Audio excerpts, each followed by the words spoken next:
కర్నూల్లో private travel bus అగ్నికి ఆహుతైన ఘటన మరువక ముందే మార్కాపురం వద్ద మరొక ట్రావెల్ బస్సు అగ్ని ప్రమాదానికి లోనైంది.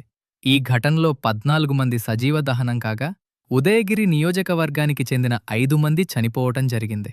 ప్రైవేటు ట్రావెల్ యాజమాన్యం ధనార్జనే ధ్యేయంగా ప్రయాణికుల ప్రాణాలను గాలికి వదిలేస్తున్నారు.